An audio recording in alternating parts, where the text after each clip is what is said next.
या कुन्देन्दु तुषहारहारधवला या शुभ्रवस्त्रावृता या वीणावरदण्डमण्डतकरा या श्वेतपद्मासना या ब्रह्माच्युतशङ्कर प्रभृतिभिर्देवैः सदा वन्दिता सा मा पातु सरस्वती भगवती निःशेषजाड्यापहा या कुन्देन्दु तुषहारहारधवला या शुभ्रवस्त्रावृता या वीणावरदण्डमण्डितकरा या श्वेतपद्मासना या ब्रह्माच्युतशङ्कर प्रभृतिभिर्देवैः सदा वन्दिता सा मा पातु Saraswati Bhagwati निःशेषजाड्यापहा.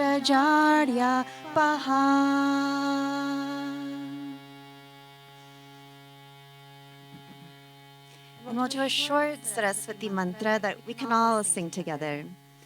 So very simple. Om Saraswati Namo Nama, Ma Saraswati Namo Nama, Vidya Dayani Namo Nama, the giver of wisdom.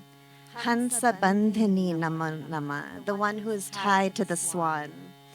And the swan symbolizes the ability to be able to see, discern between truth and illusion. Om Saraswati Namo Nama, Ma Saraswati Namo Nama, Vidyadayani Namo Nama, Ansabandhani Namo Nama. Om Saraswati Namo Nama, Ma Saraswati Namo Nama, Vidyadayani Namo Nama, Hansabandhani Namo Nama. Om Saraswati Namo Nama, Ma Saraswati Namo Nama, Vidyadayani Namo Nama, Hansabandhani Namo Nama. Om Saraswati Namo Nama, Ma Saraswati Namo Nama, Vidyadayani Namo Nama, Hansabandhani Namo Nama. Om Saraswati Namo Nama, Ma Saraswati Namo Nama, Vidyadayani Namo Nama, Hansabandhani Namo Nama. Om Saraswati Namo Nama, Ma Saraswati Namo Nama, Vidyadayani Namo Nama, Hansabandhani Namo Nama. Om Saraswati Namo Nama, Ma Saraswati Namo Nama, Vidyadayani Namo Nama, Hansabandhani Namo Nama. Om Saraswati Namo Nama, Ma Saraswati Namo Nama, Vidyadayani Namo Nama, Hansabandhani Namo Nama. Om Saraswati Namo Nama, Ma Saraswati Namo Nama, Vidyadayani Namo Nama, Hansa Bandhani Namo Nama. Om Saraswati Namo Nama. Ma Saraswati Namo Nama. Vidyadayani Namo Nama. Hansa Bandhani Namo Nama. Om Saraswati Namo Nama. Ma Saraswati Namo Nama. Vidyadayani Namo Nama. Hansa Bandhani Namo Nama.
Open my lips, so I may declare thy praise.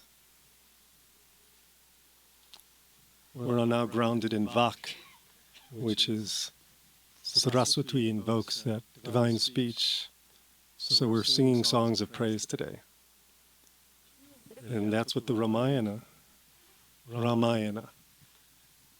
Who here knows Ramayana? Who here is well versed in Ramayana? Almost everyone? Okay, who here is well versed in Tulsidas Ramayana? Valmiki Ramayana. So no one's raising their hand, so no one knows anything about Ram, Sita, and Hanuman. I don't believe that. I just don't believe that. You just don't want to raise your hand. Because I'm not going to test you. Don't worry about it. Okay, thanks.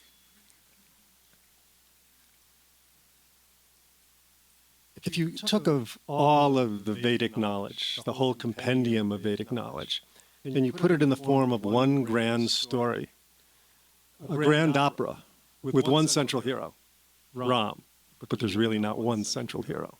There's two central heroes, Ram and Sita. Actually, there's three central heroes, Ram, Sita, and Hanuman. And I know, Mirabai, we should add in Lakshman as well, right? Okay.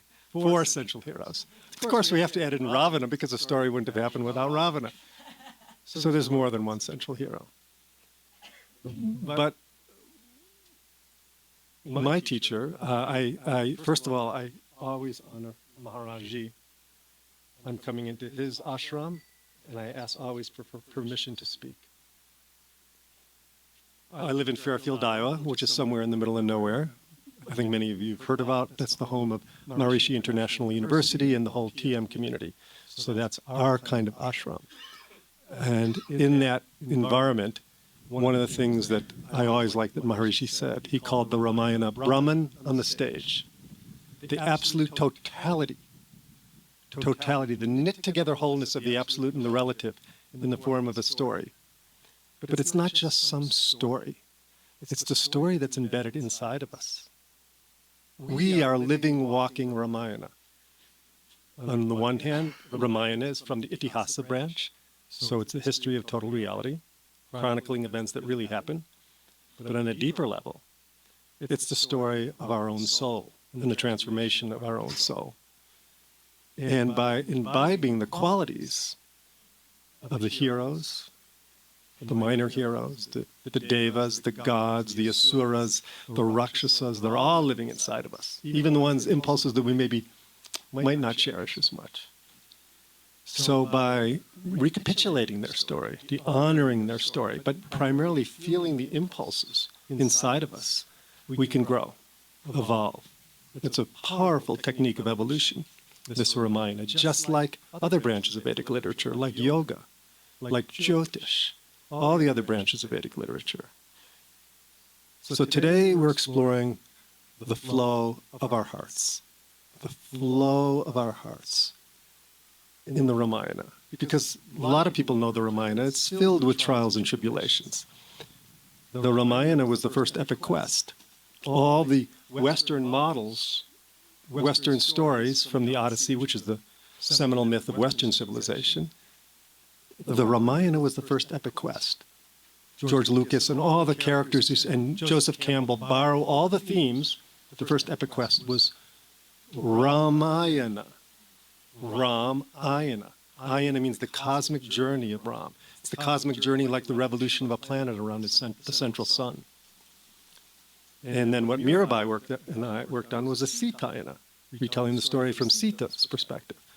The Hanuman project with Krishnadas was a Hanumayana. So you can look at the story from different vantage points. Today we're going to mainly look at it, this flow of love. How is it that love flows? We're going to go beyond all the trials and tribulations, although we can't help going into some of them because the story is filled with that. But you can either focus what you put your attention on in your life, as you well know, grows in your life. So we thought, let's just focus on this flow of love, embodied by the central characters. Today, Ram, Sita, and Hanuman. And I'm sure all of you have an affinity to some of the characters. Some of you like Hanuman. Your heart flows when you just think of the name Hanuman. For many of you, probably. For some of you, it may be Sita. For some of you, it may be Ram. For some of you, it may be Ravana. Do you know that in Sri Lanka, they have their own version of the story, where Ravana is the hero and this interloper came down from the north and messed everything up? That's their version of the Ramayana. It's for real. I'm not making it up. I could tell stories about that, but I don't want to get off track. I was invited to speak to a group of Sri Lankan tour guides on how they could treat the Indians who were coming there without offending them. Anyway, I lost my train of thought. So, Ram, Sita, and Hanuman, this flow of love. So I was just thinking about each of these characters and who you feel the affinity towards, who your heart opens to, and how you feel a flow of love. Like for example, who here has I'm going to test you. It's not a test. I just want to know who feels being drawn to Hanuman the most. Okay, now I'm getting some hands raised. Great. How about Sita? Two hands. How about Ram? A lot of you are double and triple dipping. That's okay. So, Sita Ram. That's actually the new. It's now. I wish everyone would. In India you go there and they go Ram Ram. I wish people would start saying Sita Ram because Ram and Sita are inseparable. Yeah, they do in some places, don't they? Yeah, on the location. Sita Ram. Good. I want to go to Chitrakoot. So, let's put attention a little bit first on this relationship between Ram and Sita. This flow of love between Ram and Sita. And I'm going to ask you just to call out when you feel the flow of love between Ram and Sita, especially early in the story, not later when things get a little funky. Focus on the beginning part. When you think of the relationship between Ram and Sita and the quality and texture, the essence of love between them, what comes up for you? Just one or two words. Just call out. And Mirabai, you can join in to get this started. Devotion. I'm looking at you, Reema. That's just so you can get everyone started.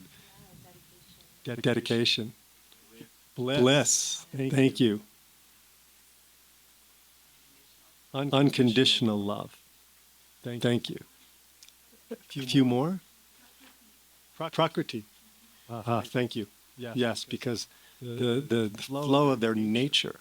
In fact, I thought of the talk today. The title really is The Nature of Love. The double meaning of the nature, meaning the big picture nature, and also the quality of love. We're looking at the quality of love between Ram and Sita. So we're going to try.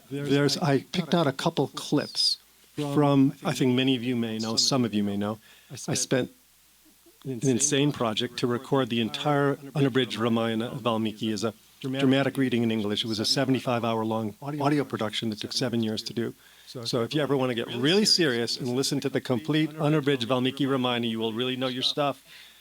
You can listen to this. So this is a short 2-minute clip about the nature of love between Ram and Sita. So they've just been married in Ayodhya, and Lakshman married Sita's sister Urmila, and their 2 cousins. And they've just journeyed back to Ayodhya. And the women of the court are welcoming all the young princesses back into the court. And this is the short passage. It's the very last canto of the Balakanda. We're doing this the old-fashioned way. I'm going to hold my phone to the mic with the clip. And we're going to pray that this actually works. Okay, let's see. Here we go. Where's the speaker? There we go. And it worked perfectly. Just kidding. Okay, we're going to mark files.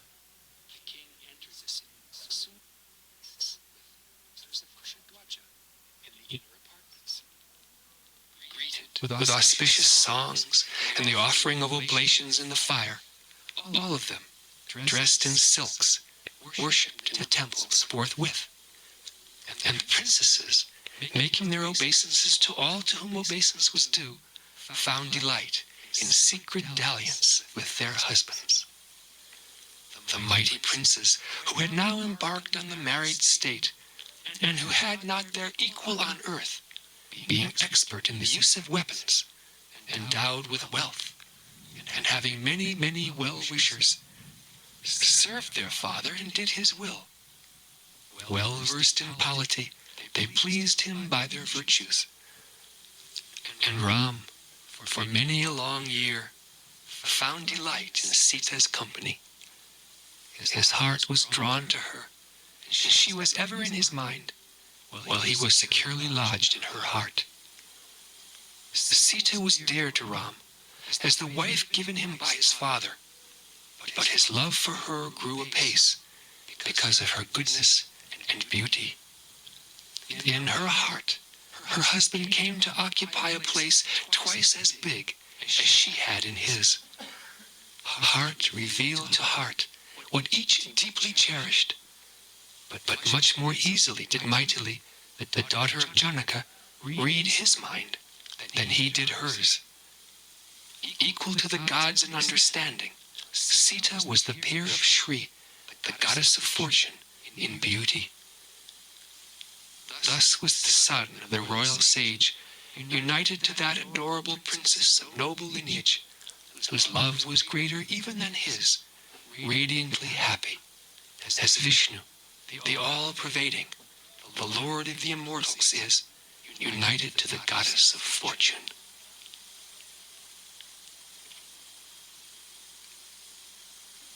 Thus ends the Balakanda of the glorious.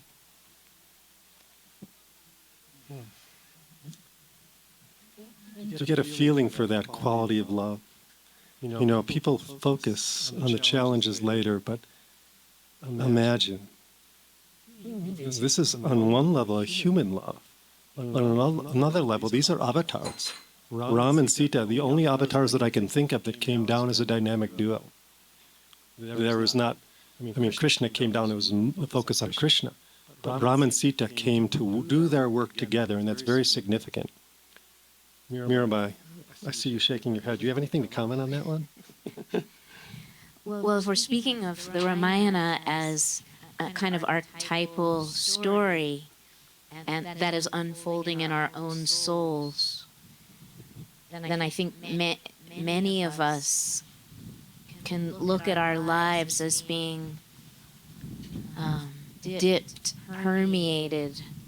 in and permeated by a certain longing that we may not always speak about, or we may think we grew out of. Like that early in our spiritual lives, maybe we were on fire with desire for God, and then grew out of it and became more sober in our spiritual lives.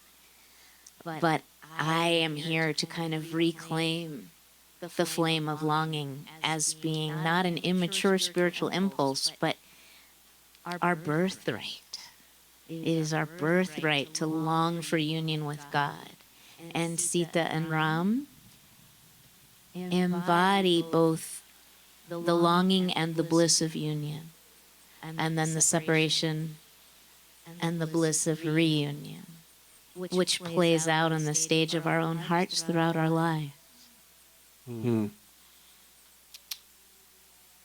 And as we know in the Jewish tradition, that reminds me of a story. This morning I woke up. I mean, this is really, I'm not diverging. This is just to fit with what Mirabai just said.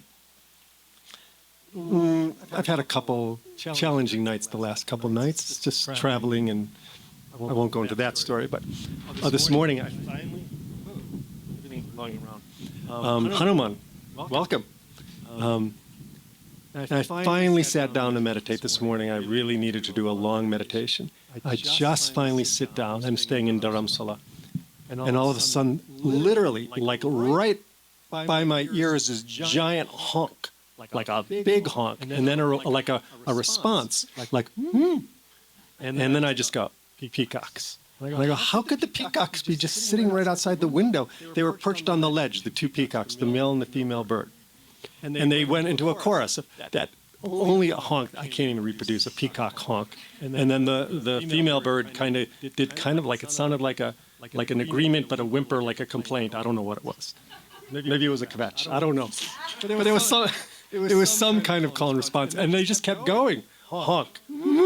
Honk. And I was just like, whoa. Am I going to have to meditate through this? I just still wasn't quite sure. And I finally looked out the window. There they are. And then I remembered, who knows how the Ramayana starts? What happens? KP is saying, well, a lot of people in this crew might know the Tulsidas Ramayana more, but in the Valmiki Ramayana, Valmiki had asked the sage Narada, the divine sage Narada, a question, is there a perfect hero in the world? And Narada goes on to explain there is a man named Ram, and told all the qualities. And Valmiki is holding this in his heart, thinking, who is this Ram? Could I know this Ram? And he was with his disciple, and he took a bath in the river, and there was these two birds. They were cranes, close to a peacock, in the midst of love.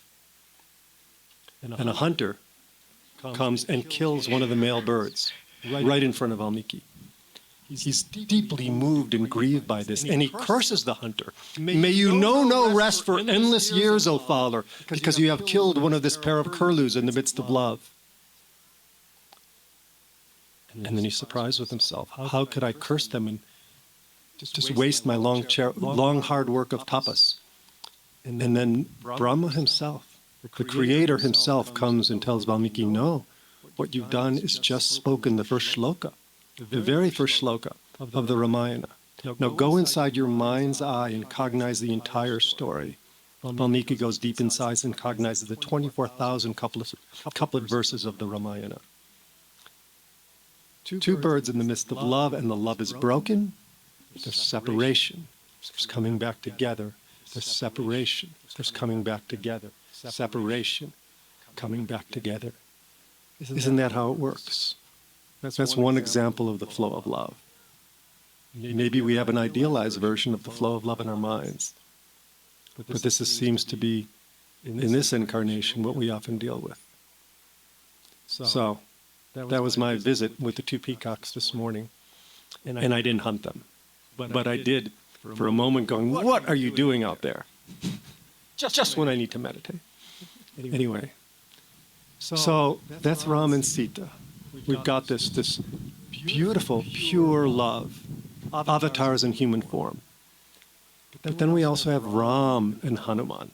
Now, Ram and Hanuman is a relationship that I think is a lot of devotion, especially inspired by Maharaji's teaching.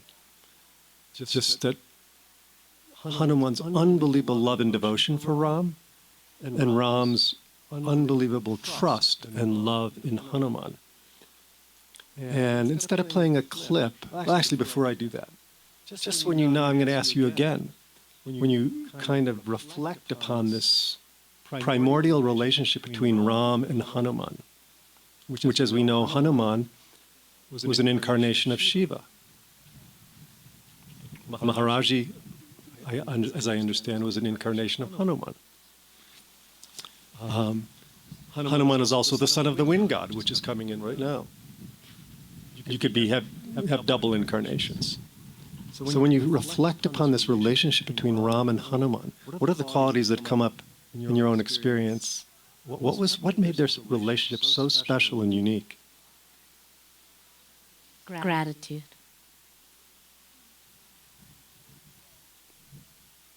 Pure service.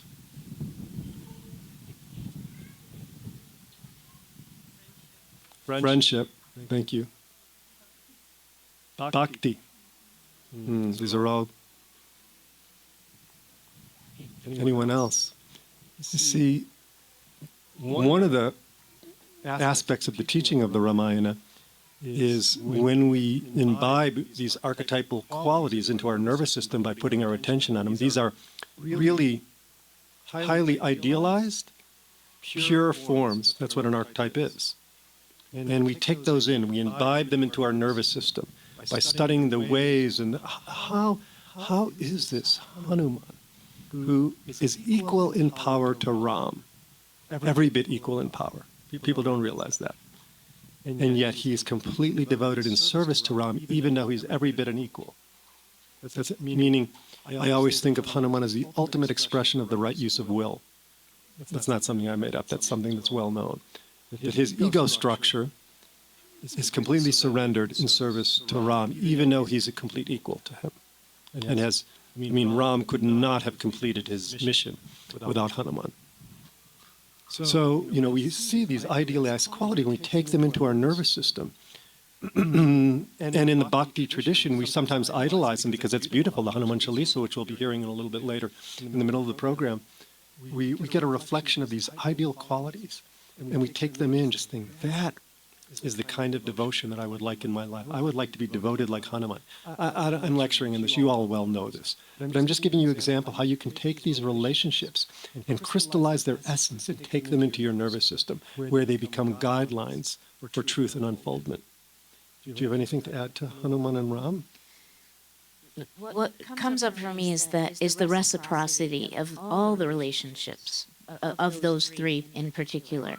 And that if we're to take it to the soul level, God longs for union with the soul as fervently as the soul yearns for union with God. And we see that in the equal passion, even though it says there in that sloka that you read that the space that Ram occupies in Sita's heart is twice as big. But there is this sense that there is an equal desire for union on both of their parts. And when we see Ram in the end-ish embracing Hanuman, which I know we're going to talk about later, and thanking him for all that he did to restore Sita and Ram's union, to reunify Ram and Sita, Hanuman is completely at Ram's service, but Ram is grateful beyond measure and is bowing to Hanuman at the same time that Hanuman is bowing to Ram. It works both ways. That the servant and the served are illusions, and there's only service. There's only love. Mm-hmm. That was a perfect introduction to this next passage. Oh, goody. Because instead of playing this clip, when I recorded the original Ramayana, I had voice actors reading volumes 1 and volumes 2, and I directed it. And then I got tired of dealing with prima donna. I shouldn't have said that. Actors. Shouldn't have said that because they could be listening to this. So I decided to switch to the other side of the mic, and I did the voice for volume 3. I do about 150 different character voices just on that volume. But I just felt like reading this one. You know that picture, my favorite picture, I think everyone here is probably their favorite picture, that beautiful image of Ram embracing Hanuman. I'm sure you've all seen that one. We have the stained glass. Yeah. And where does that image come from? So I'm going to read you this passage. This is the first canto of Yuddhakanda, when Hanuman has just come back to Ram and reported the whereabouts of Sita. And here's Ram's response. Pleased to hear Hanuman's faithful account, Ram declared, Hanuman has done a great deed, one which is scarcely possible in this world, and which no other mortal could even think of doing. I cannot conceive of anyone crossing the ocean, except Garuda, or the wind god, or Hanuman. Who that entered, relying on his own strength, Lanka, which is so vigilantly protected by Ravana, and is impregnable to the assault of even the gods, the asuras, and the yakshas, could ever hope to return from it alive? And who, indeed, however strong and valiant he might be, could even enter that formidable city so jealously guarded by the Rakshasas, unless he was the peer of Hanuman? Hanuman has executed the tremendous task laid upon him by his master Sugriva, and at the same time done on his own initiative mighty deeds of valor worthy of his extraordinary strength and power. Entrusted with a task that called for the highest qualities, Hanuman not only executed it brilliantly, he did not let himself down, and he gave Sugriva the highest satisfaction. He has saved all of us, myself and the Raghu race, and Lakshman of the immense strength, by doing his duty diligently and finding Sita. But what grievously afflicts me and adds to my misery is my inability to give him such pleasure as he has given me by his glad tidings. Let this embrace, which is all that I have to give him, stand for the gift of my own self, and all that I have for the great-souled Hanuman. Saying this, Ram, his body thrilling with joy, clasped to his bosom the mighty Hanuman who had returned, having so splendidly done his work. And Ram embraced Hanuman deep in his heart. As for each of them, as Mirabai just pointed out, just as Ram was always in Hanuman's heart, Hanuman was always in Ram's heart.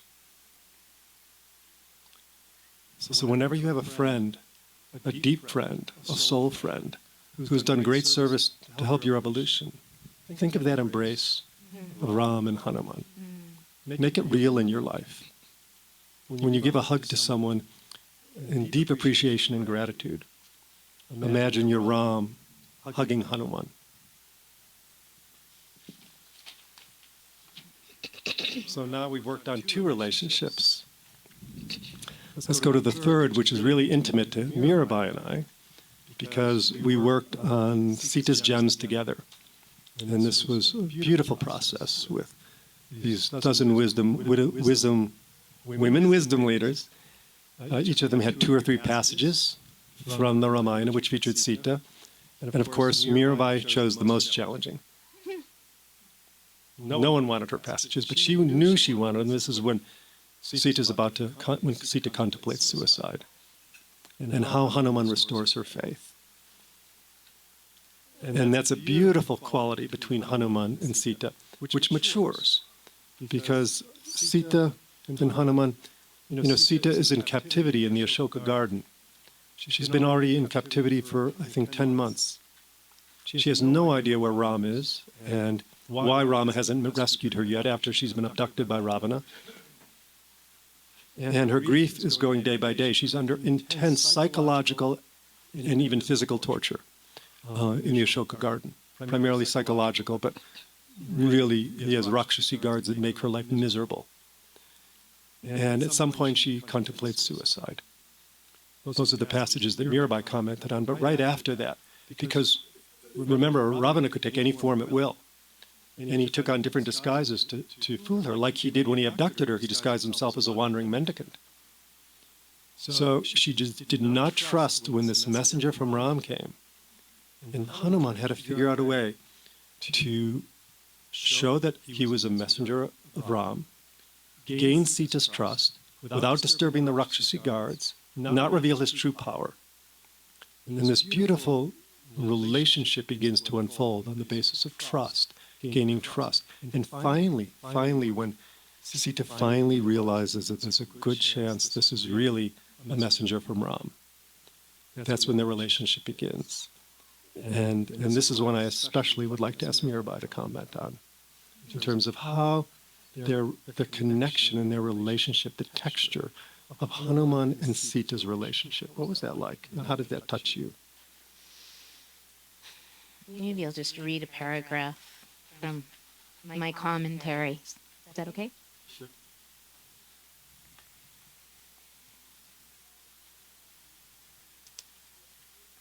So Hanuman, the embodiment of loving service, I'm just going to read a line, offers himself as a bridge to return Sita to her beloved. Masculine and feminine are reunited, and harmony is restored to the universe. So when I spoke earlier of this longing that I think is innate in all of us, the longing for union with God, there has to be an energy that reunifies us. So if there is some kind of inherent illusion of separation, and most of the mystical traditions say that that separation is an illusion, that we always are one, but we forget. Hanuman reminds us. Hanuman is the reminder, and he builds the bridge, just as he flew to Lanka, to the island of Lanka, where nobody could cross that ocean. Hanuman bridges and flies the soul back to its source. And Sita recognizes that Hanuman is the instrument of restoring wholeness.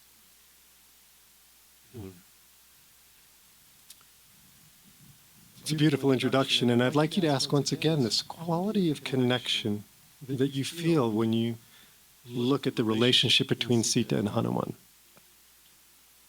It kindles something in your heart. It touches you in some way. I mean, over time, especially in Tulsidas Ramayana, Sita was like Hanuman's mother. Became very maternal. But that was not the way the relationship started. It was really restoring her faith and bringing a deep level of abiding trust in nature, her nature, our nature. And there's a certain quality, a texture, an essence of Sita and Hanuman's relationship. I'd like you to hold that in your own heart as well. Because now, that was kind of the introductory section where I really wanted you to feel. Actually, I've played clips. Why don't I see if it works again? Let's listen to another 2-minute clip. And this is actually from Sita's Gems production, because we couldn't have men playing the role of Sita from the original, so I re-recorded it with women's voices. This is Malika Bush reading. Come on, phone. Do your thing. Here we go. This is when Hanuman has just given Sita Ram's signet ring. Why is this doing this? This is the fun part. 6. Hanuman gives her Ram's signet ring. Hanuman, the powerful son of the wind god, again addressed himself to Sita, speaking in order to induce confidence in her. I am a Vanara, O fortunate lady, and the messenger of the sagacious Ram. And here is the signet ring with Ram's name on it, which I have brought with me in order to convince you. It was given me by that mighty Ram himself. Be comforted, my lady. Your sorrows are at an end. As she received the ring that had adorned her husband's hand and looked at it, Janaki was as happy as if she was back with him again. Her lovely face with the large eyes, red and white, shone like the moon delivered from Rahu. Transported with joy at having the message from her husband, the bashful young lady affectionately praised the great ape, with whom she was immensely pleased. Valiant, capable, and wise, that is what you are, O first of apes. You have all alone penetrated into this stronghold of the Rakshasas, the 100-yojana-wide ocean, the home of sea monsters, was but a cow-hoof's puddle for you, which you, whose valor deserves all praise, crossed. I do not regard you as an ordinary monkey, O first of the Vanaras. You neither fear Ravana, nor show the least agitation. And since Ram, the self-realized, has sent you, you have every right to speak to me, O first of apes. The redoubtable Ram would not send anybody whom he had not tested, or with whose prowess he was not satisfied, especially to me. God be thanked that Ram, the righteous soul, who is ever true to his word, is well. And so is Lakshman of the immense power, Sumitra's perpetual joy.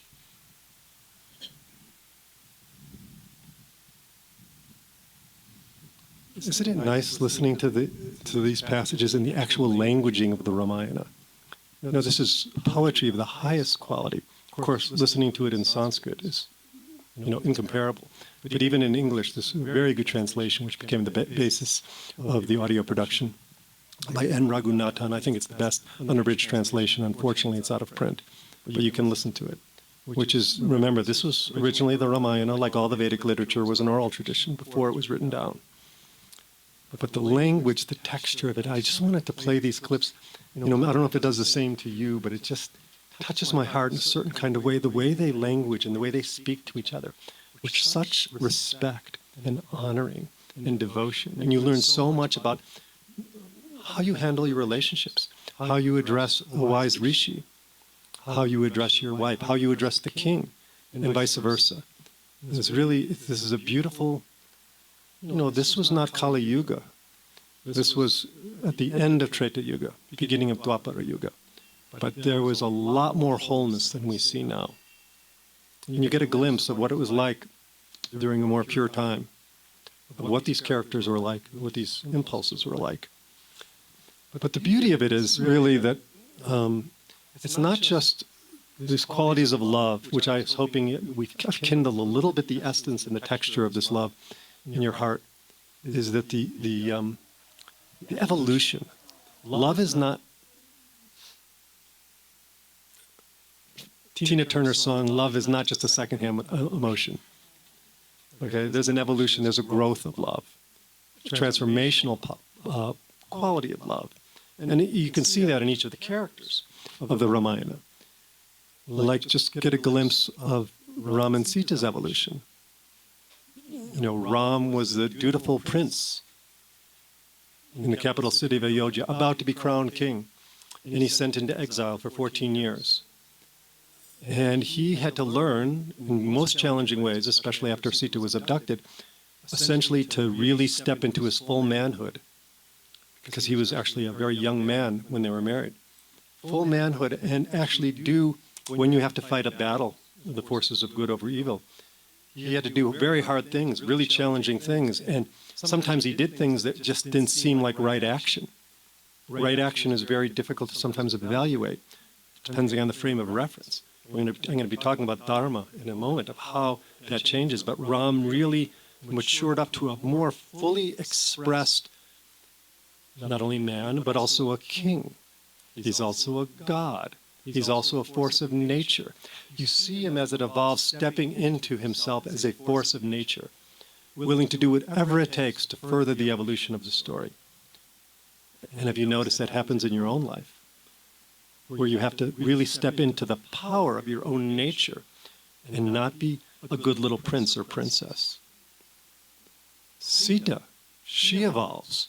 Sita really, once again, she was, her father, King Janak, found her while he plowed a field for a ceremonial yagya. She's born of the earth, found in a furrow in the field, not a mortal-born woman, but yet she was in a human body, had to live with human emotions, completely devoted to her husband Ram, the most idealized devotion, complete surrender, but also always maintained, as we learned in Sita's gems, her agency, her power, and her self-sufficiency. She is, portrayed, one of the reasons why we took on the Sita's Gems project, because especially in India, Sita has been characterized as weak and submissive. And the whole culture in India has revolved around reinforcing values of weakness and submission in women as a way to keep them in their place, which is just wrong. And especially, not only is it wrong morally, it's not in the Ramayana.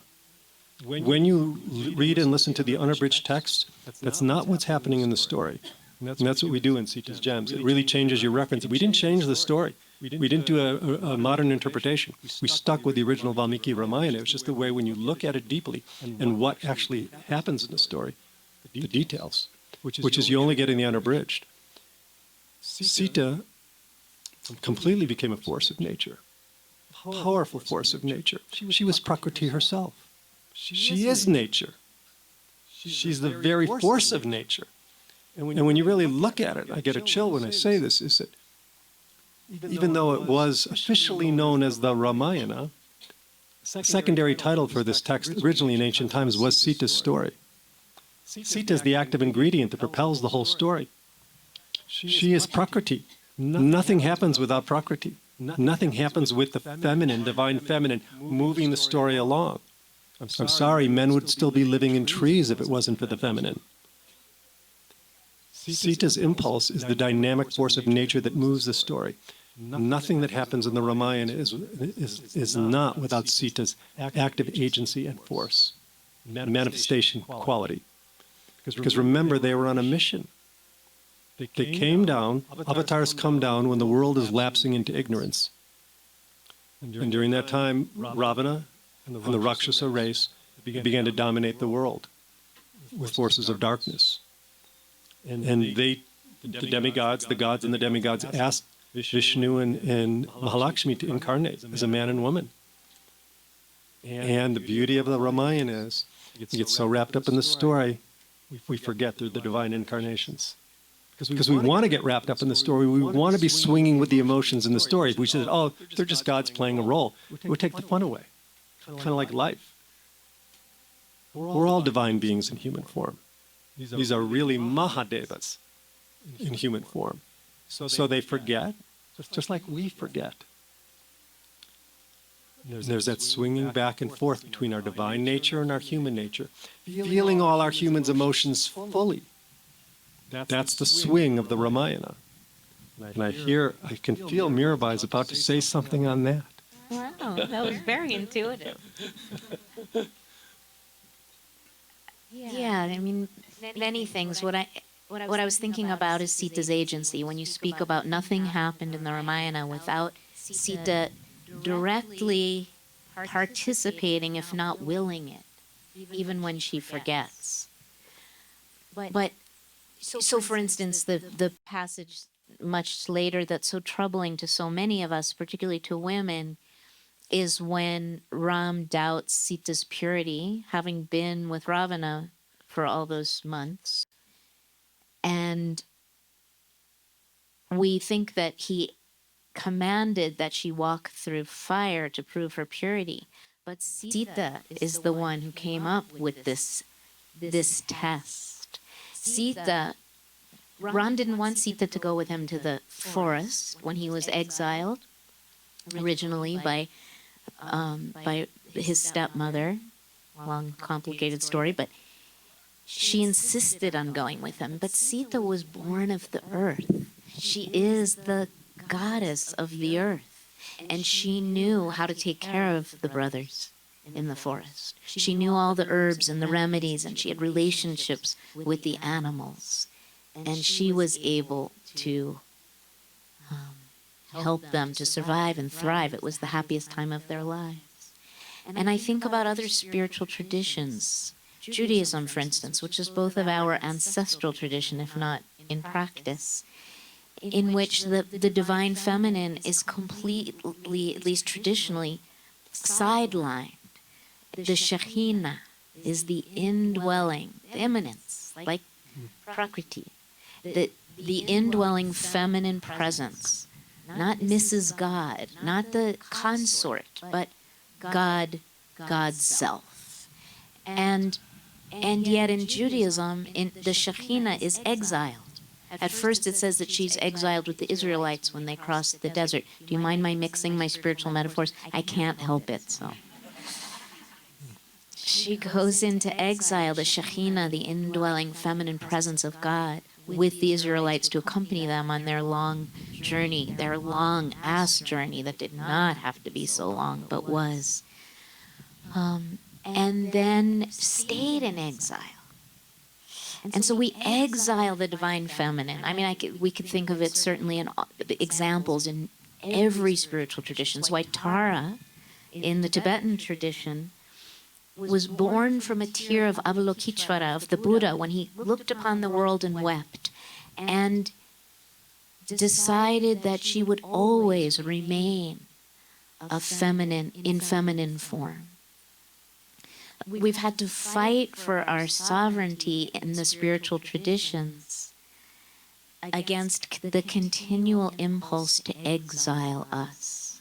But when we were doing the Sita's Gems project, and I had the great good fortune to be in the presence of these women wisdom keepers. You pronounced that perfectly. Thank you. One of the things, and most of them were Indian women, just a couple of us were not. What these brave women, these beautiful women commenting on the Ramayana through the lens of Sita, were saying over and over again is the Ramayana, like all sacred texts, is a living relationship. All sacred texts are an invitation into relationship in whatever your time and context may be. And it's time for us now to rewrite the story. Men and women and people of all genders. We don't have to accept the divine feminine being buried and submerged and silenced anymore. And so with this project, we felt very strongly that we are retelling Sita's story. We are bringing her back from exile, not just in the Hindu tradition, because some of us were not born into that tradition, but across the spiritual landscape. It's time to remember that sovereignty and that agency that the sacred feminine has. I didn't mean to give a sermon. Thank you very much. Amen. So not only can Mirabai pronounce women wisdom keepers way better than me, she actually embodies that energy. And we're going to be hearing more from her in the second half. I'm talking a little bit more in the first. Just wanted to let you know that she's not relegated to any second. And never mind. I didn't want to clear on all that. And the first half's almost over, by the way. Okay, good. Time. Are you good? I'm glad you're keeping time. See, the feminine, people think she's just wild and unbridled and undomesticated, but, it's like the ultimate structure is the womb. We're very structured, and we have 5 more minutes of the first part. But I'm getting to the best part, but you've been included in the best part. I'm getting to the best part but we're going to include this actually, it's segueing into what we're going to do in the second half. But one thing I didn't mention, which I wanted to do at the beginning, but it's more important now, and we're going to talk about it in a second. Isn't it interesting? We didn't plan it this way. This presentation happens to fall on the Vedic holiday of Raksha Bandhana, which it's not super well known in the West, but I know anyone of Indian descent knows Raksha Bandhana. It's a day that honors and nourishes and protects relationships. And that's exactly what Mirabai was just talking about. And in a few minutes, we're actually going to do a little traditional ceremony that happens on Raksha Bandhana. Because there's two words in Raksha. Raksha is protection in Sanskrit. It's this divine protection, creating a safe container for relationship. And Bandhana, which is to bind, to connect, to tie. And it's not only, Raksha Bandhana used to be mainly considered for brothers and sisters, but it's been expanded beyond just biological connections. It can be cousins. It can be our whole community. And in a moment, I'm going to ask, maybe Reema, who grew up with this, might say a few words about it when we get to this little ceremony we're going to do. But I just want to finish with this first part, because we are talking about creating a protection, a safe container for relationships. That's really what Mirabai was just talking about. Because I was talking about the evolution of the characters, and I just have to mention Hanuman. Hanuman, when he first met Ram, he was the chief minister of Sugriva. There was a curse put on Hanuman. He had no idea of his great powers. He just thought he was a strong monkey, not a monkey of Vanara. Vanara was a race of highly intelligent simians. They were not really monkeys or apes, but we affectionately can call them that. And when it came time to cross the ocean, Jambavan, king of the bears, reminded Hanuman of his powers. Then finally, at that point, the curse was lifted, because when he served Ram in his heart, he remembered his true nature. It's a beautiful metaphor for all of us. How we evolve. Hanuman was just a chief minister. He became this absolute, just think of the legacy that Hanuman has left us in terms of the ideal and the most powerful level of devotion and service, when he remembered his power and service to Ram by keeping Ram inscribed in his heart. So there was this evolution of the characters. And then this will segue, even though I only have 4 minutes left, probably less, is what I really wanted to get to the essence of it. And we're going to be talking about this in the second half because it fits anyway, is this fundamental relationship that I've been kind of guiding us along the way, is this relationship between love and Dharma. Because Dharma in the West usually is considered our sense of duty or purpose, which is a very diluted Western way of thinking of the word Dharma. Dharma is the force of evolution that guides the whole universe. Our planet Earth, has a Dharma that's Sita's Dharma, to nourish and create a container for all life to flourish. The sun has a Dharma, which is to give light, which is the basis of all energy in our solar system. Ram and Sita were this force of nature, a Dharma, to purify the world of ignorance. That's why they came down. We always, if we rise to our fullness, we have a Dharma, which is more than just a mission, or it's our cosmic purpose. And there's a individual Dharma, and then there's a universal Dharma, which we're embedded within. And then there's love. Love, which is this program is about the flow of love, the essence of what I want to get to, and I can use up some of my time because we're going to talk about this together. I know I'm getting you back a little bit. Giving you permission. Go right ahead. Is this love can be, as we heard in that passage, a cow's hoof puddle of love, or we can be an ocean of love. When we're a cow's hoof puddle of love, we get totally overshadowed by the impulses of our heart is open, and then we're crushed. Our heart is open, and then we're crushed. This cycle goes on and on and on and on. And at 3 a.m. when I wake up, not by choice, I ask myself this question: whom or what is worth opening our heart to? It's a very good guideline. I don't know, I'm sure you thought of that before, but for me it was like a eureka. Whom or what is worth opening our heart to? Because when we have a North Star like that, we don't want to open our hearts to a small little puddle of love that is a football, lives to the whims, like on the football of life, the football field of life, this way, that way, this way, that way. We want to open our heart to being that ocean of love, which doesn't get moved or overshadowed by the rise and fall of love. So we go way beyond love being a secondhand emotion. And this swing of love and Dharma is absolutely the force that governs the entire Ramayana. From the opening episode with the 2 peacocks, where one got killed, the crane, the break of love, the coming back, that ebb and flow between love and Dharma. Now, we're most familiar in the story in the Bhagavad Gita, when Arjuna is on the battlefield in suspension between his heart and mind. He cannot kill his family. And at the same time, he has to uphold Dharma. And he falls in suspension. And then Krishna comes to given the teaching of Sankhya to enlighten him. And at the end he says, Smirti labda, I have remembered. He's remembered his own nature. So that's the archetypal, the one that we always think of, the suspension of love and dharma in the Bhagavad Gita with Arjuna. The Ramayana has that times 100. Not just one key scene, but every step of the way we're in suspension between love and dharma. I can give 100 examples. When Dasharatha, for example, when Kaikeyi, his favorite wife, forces him to exile Ram and make her son Bharat king, he loves his son more than his own life, but he has to uphold his word. He had made a promise to Kaikeyi that any time she could ask for 2 boons. She asked for these 2 boons, that Ram be exiled and her son be made king. It's torn between his heart and mind. And when Bharat finds out the treachery that his mother Kaikeyi had done, and he journeys to the forest to retrieve Ram, to purify himself, vindicate himself from the imputations of untruth, Bharat says to Ram, if you love me, you'll return home and be the rightful king as the eldest son. And Ram said, I must uphold my father's word. Right there, love and dharma. There's ones with Sita. I mean, I could go on, but let's just say in suspension, the entire Ramayana is swinging us back and forth between love and dharma. Why? Why?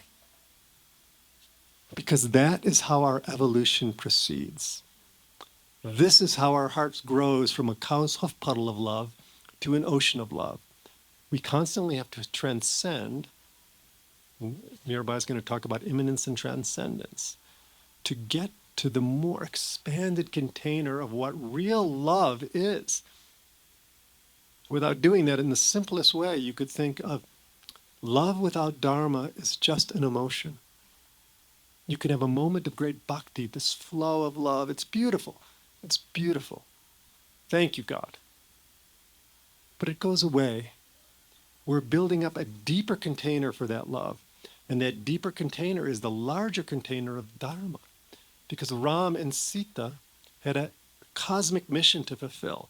And that's exactly why they could sustain these incredible separations and reunifications.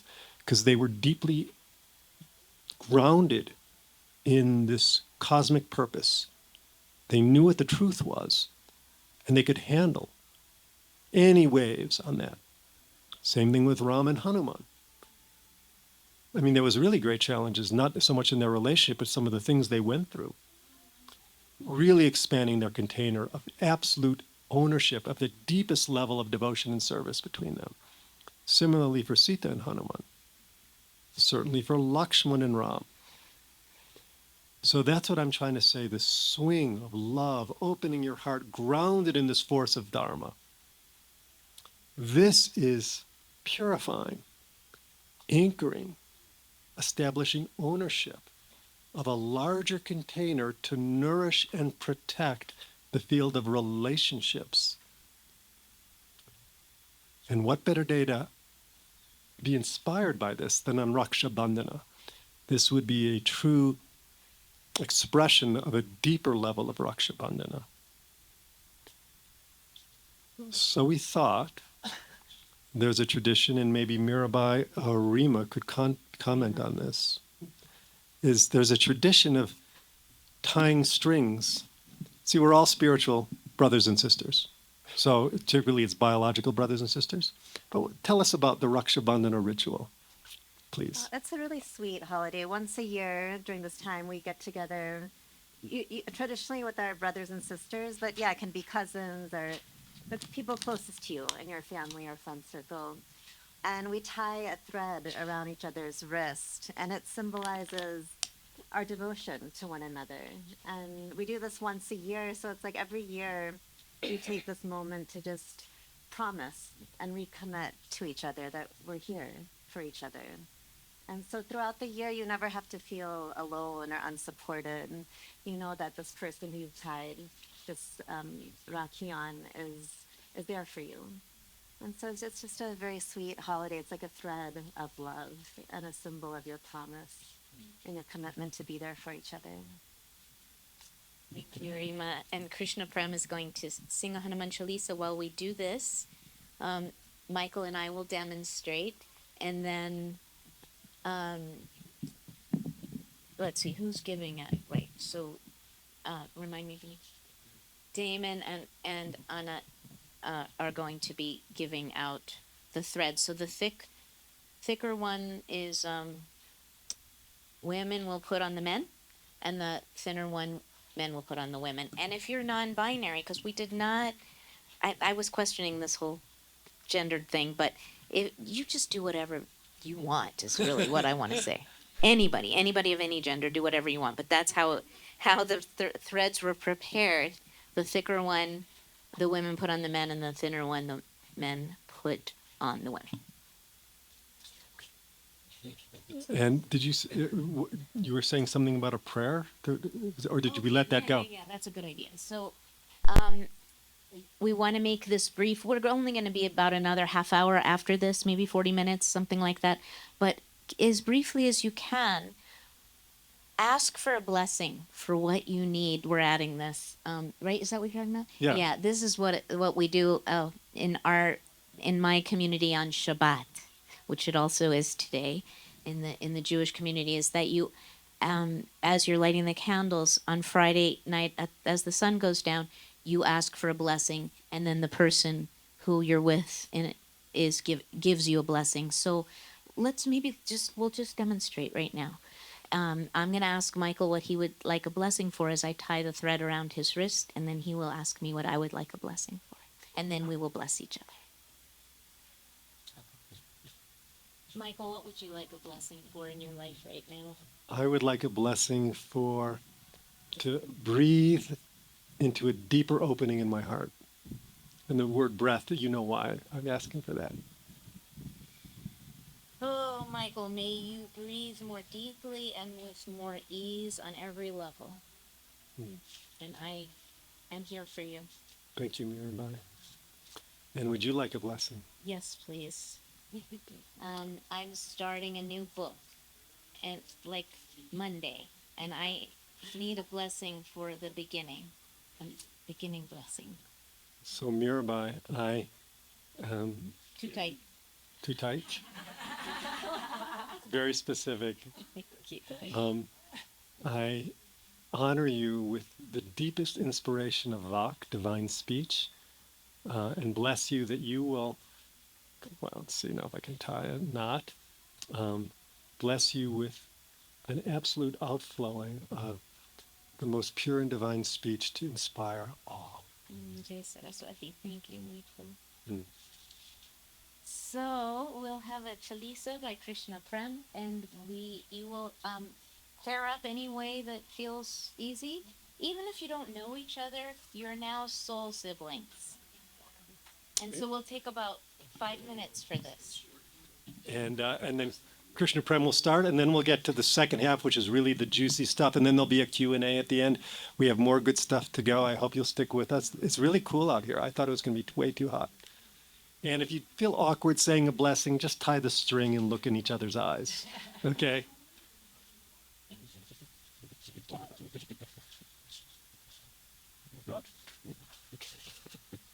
Oh, okay. Canto 36. No, don't do that. Not that one. Ram's signature way.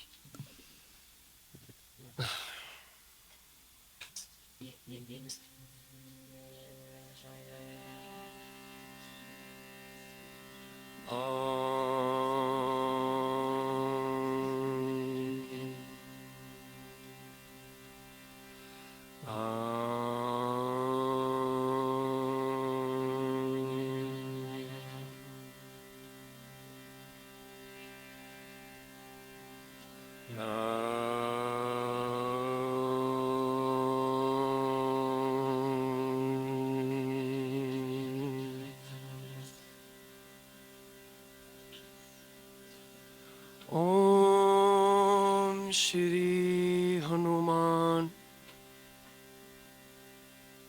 Ramadutam Janaki Shokanashanam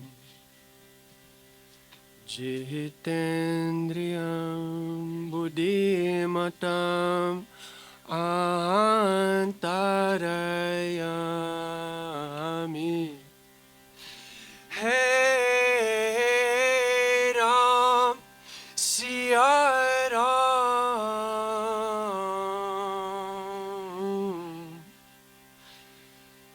Patita Pavana Siya Ram, Shri Guru Charana Saroja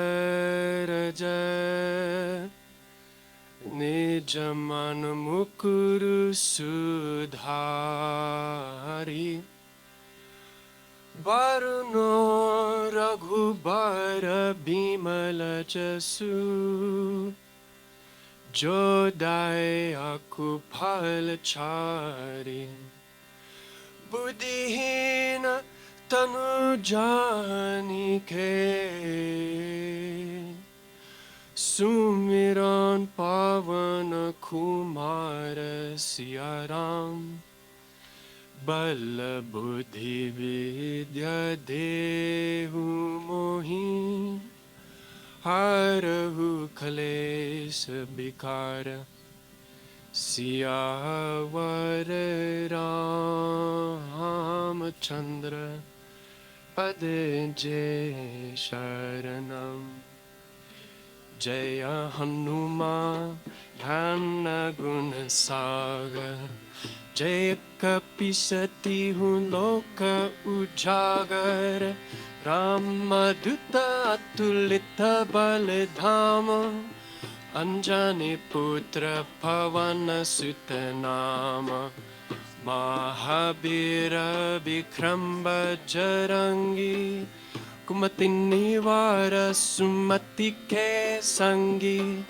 Kanchana Bharana Viraja Subesa Kanana Kundala Kunchita Kesa Hatha Vajra Oridwaja Viraje Kande Munja Jane Usaje Shankar Suvana Kesari Nandan Teja Pratapa Mahajagabandana Vidyavan Guniyati Chatur Rama Kaja Karibe Koatur Prabhu Charitra Sunibe Korasiya Rama Lakana Sita Manavasiya Sukshma Rupadhari Siya Hindikava Vikata Rupadhari Lanka Jarava Bhima Rupadhari Asura Sanghare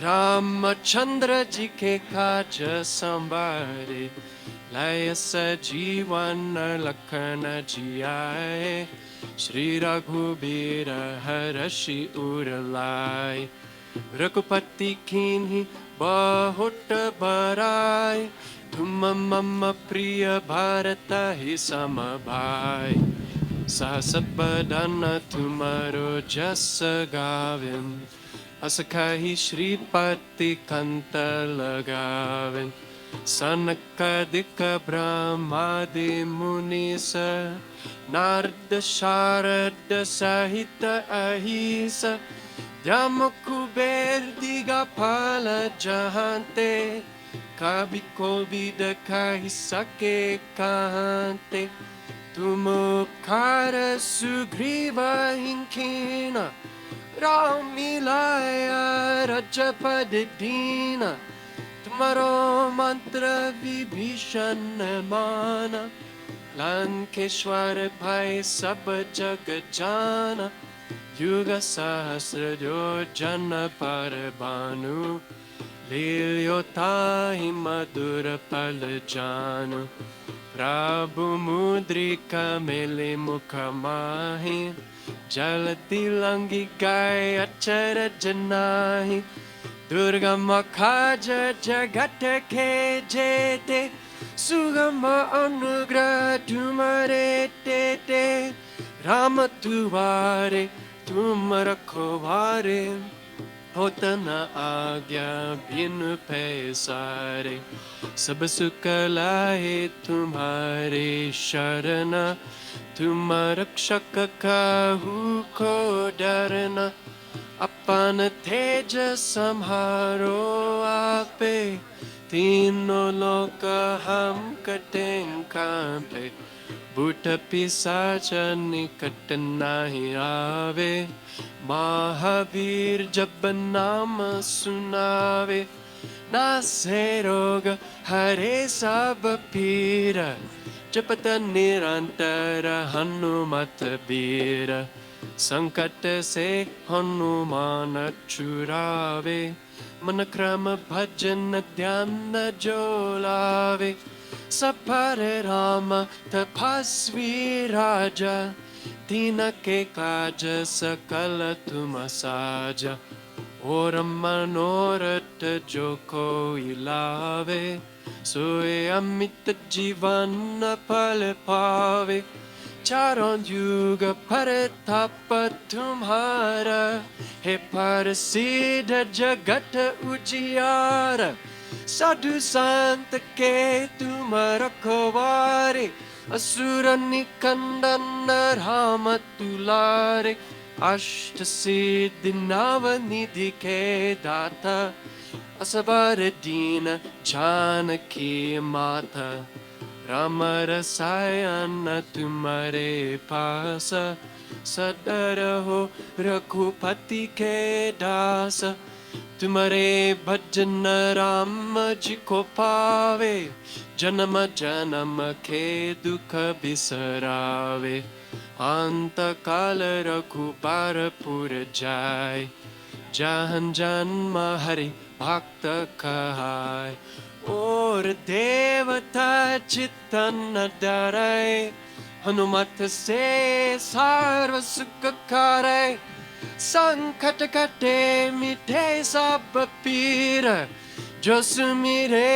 Hanumat बल वीर बोलो जय जय जय हनुमान गोसाई कृपा करहु गुरुदेव की नाय जो सत बार पाठ कर कोई छूता ही बंदी महा सुख होय जो यह पढ़े हनुमान चालीसा हो यह सिद्धि साखी गौरीसा तुलसीदास सदा हरि चेरा कीजे नाथ हृदय मंदिर पवन तनय संकट हरना मंगल मूर्ति रूप सिया राम राम लखन सीता सहित हृदय बसहु सुरभूप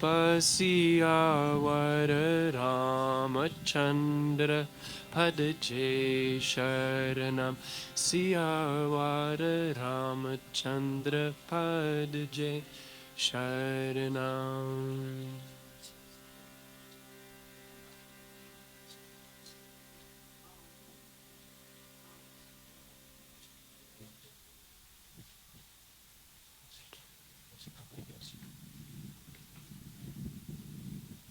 Jai Hanuman. Jai Siya Ram. Jai Hanuman. Thank you, KP. You're welcome. It's almost impossible to listen to the Hanuman Chalisa and not have your heart open even a little bit or more.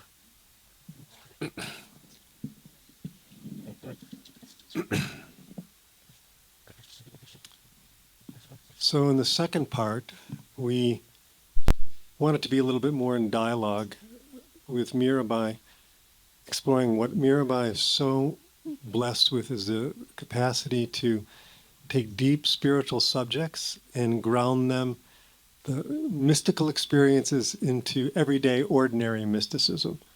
Wow, that happens to be the title of your new book. Which I just wanted to read a passage from on Soul Friends. You want to start with that? Yeah. Okay. Because it's directly related to what we just did. So everybody can become your sibling. We don't have to, just as we don't have to keep the feminine in exile, we don't have to limit our kinship to our relatives. Like a honeybee gathering pollen, seek your soul family. Like a honeybee gathering pollen, seek your soul family.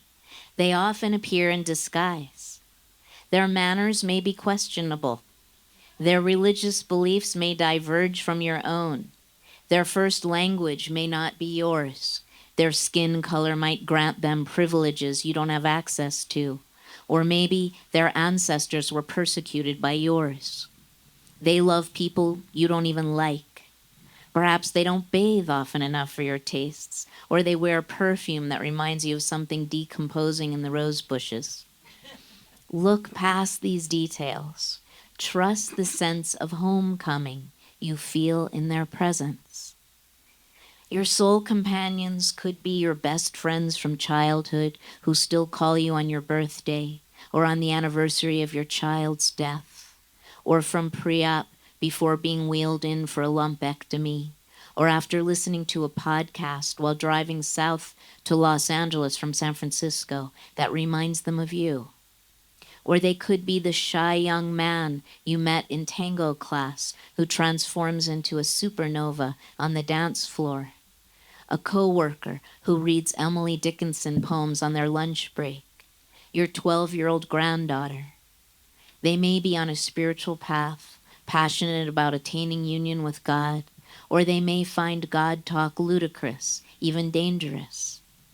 Acclaimed or obscure, healthy or ailing, elderly or new to this earth, your soul friends are the magic sprinkled over your ordinary life.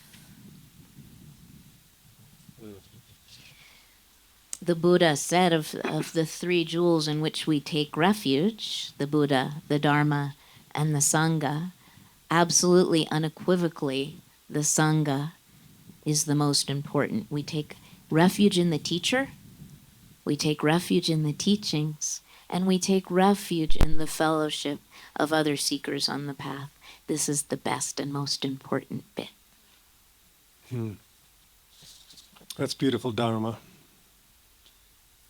When we were discussing earlier today, and just what I started to bring about this flow of love and Dharma, and the story I told you about heart openings, and that question I asked, like, who or what is worth opening our heart to? There's a great risk in that. There's the risk of opening your heart in that container of fellowship.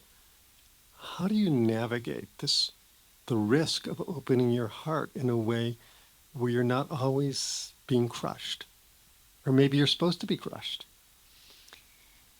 There's a tendency in most spiritual communities, and ours included, to engage in something that's been called spiritual bypassing, right? Where we use the Dharma, we use the teachings as contraptions to catapult us out of this world because the world is painful. So we use belief systems and practices, prayers, all of the kind of tricks that can alter our consciousness, sometimes in a way to disengage from these fleeting incarnations that are hard.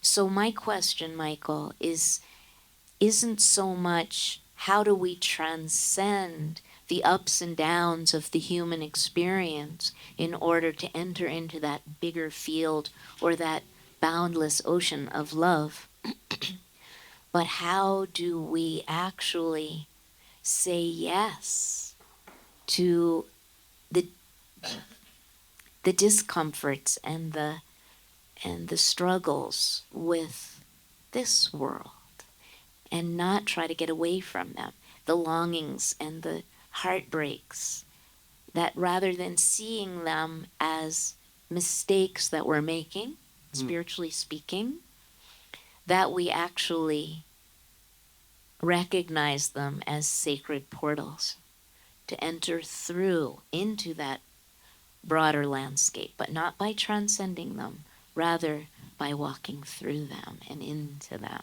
And so the remembering and the forgetting is part of the Leela. It's not something to get over. The Leela is beautiful. The Leela is a gift. You know, that teaching is actually contained in the Ramayana because they perfectly model not spiritual bypass. Because in the Ramayana, all the characters, if you notice, they feel their feelings fully. They grieve, shake, wail.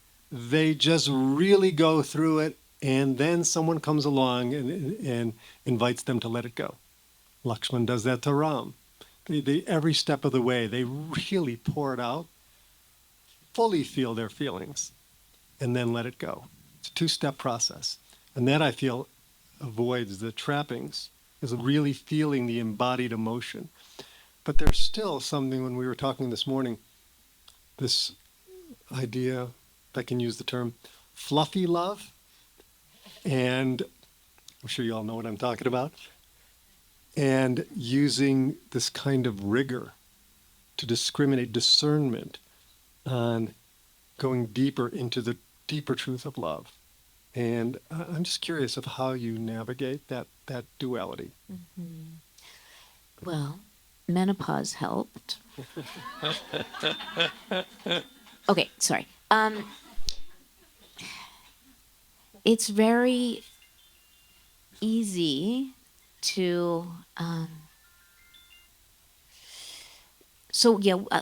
going to now mix in a little thread of Christianity, because we've done Judaism, Buddhism.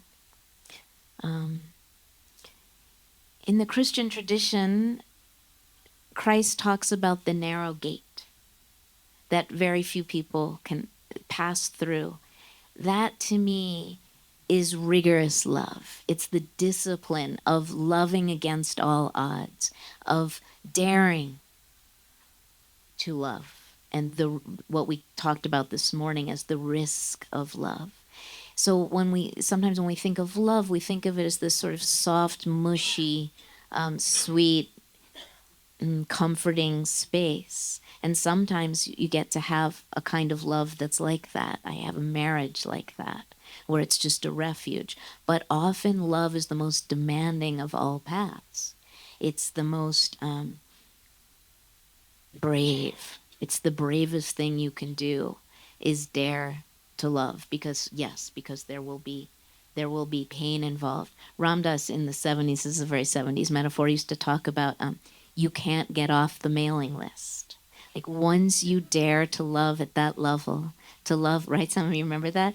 To love God, to love the one among the many, if you're truly offering your heart, there's no turning back. I had a Sufi teacher in the Mevlevi tradition of Mevlana Jalaluddin Rumi, who used to say to us, "May you never recover. May you never recover." That's the kind of narrow gate that leads to the boundless ocean of love that you're speaking about, and it is not for the faint-hearted. You know, I mean, if we were having this discussion, Mirabai, completely independent of anything to do with the Ramayana, because contrary to popular rumor, I do have a life other than the Ramayana occasionally, although most of my friends don't believe that. But so this conversation would really work. But everything you're saying, I can just see illustrated so beautifully in the Ramayana, because they really loved fully. They were committed to their love in the context of unfolding Dharma. And that's what made it so challenging, because they absolutely they cleaved to love. And Sita, for example, could have just stayed in the comfort of the court during Ram's exile. In fact, Ram insisted she do that. She had to beg him, coerce him, trick him into taking her into. So their love was challenged in the extreme. And in this interweaving of, I'm going to bring in the term, now we get to the cosmic value, this interweaving of cosmic marriage, or the sacred marriage, meaning whether you're husband and wife, whatever kind of lover you are, or the Rumi with shams. How do we harness this archetype of sacred marriage in this context we're talking about? You have to be, could you be a little more specific? Um, I mean, we were talking about this a lot over the last couple of days, but it's just that you've been talking about fluffy love and discernment and rigor, and now I'm kind of widening the lens to say, okay, I see this interweaving is happening as kind of a sacred marriage, but that seems like really lofty, like way up there. Abstract, Yeah, way up there. It's like, how can we translate sacred marriage energies into our day-to-day life? right. Is that Okay. specific? Yeah, thank you. That's very helpful. So if the Ramayana is a kind of blueprint for our soul's own journey from our original belonging to through the illusion of separation, to the enlightenment or liberation maybe of reunification, then we're talking about marrying the divine masculine and divine feminine qualities in our own beings, in all of us. So you may walk around with a predominant kind of gender orientation, but in this cosmic model, we all live with the masculine and feminine inside us. And then we all live with that sense of separation or sundering of those two aspects of the Godhead itself.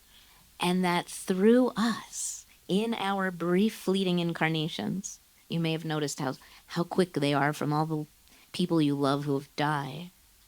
In these brief incarnations, our invitation is to marry the masculine and feminine aspects of the Godhead that we are, that lives in us.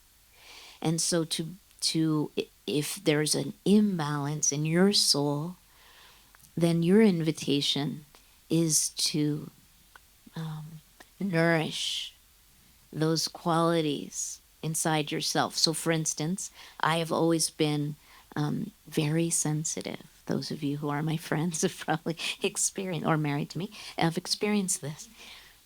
And so I have needed to bolster my more I don't want to say these terms as if these are masculine and these are feminine qualities, feminine being more sensitive and feeling based and embodied, and masculine being more rigid and bossy. But let's just say for now,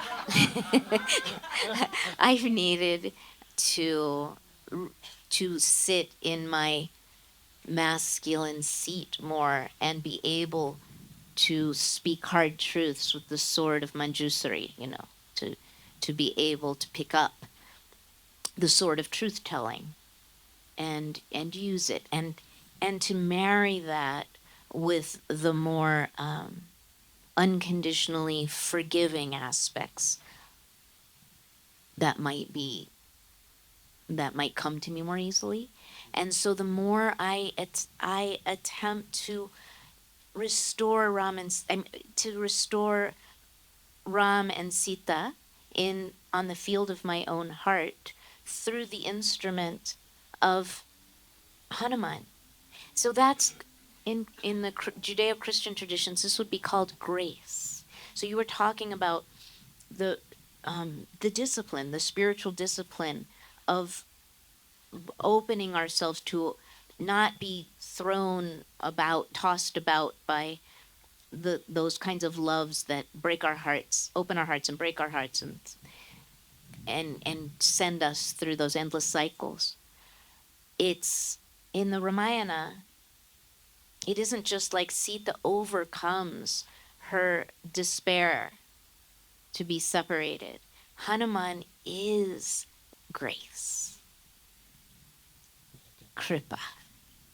Hanuman is that agency or energy that enables us to do the impossible, which is to love bigger than we ever thought we could.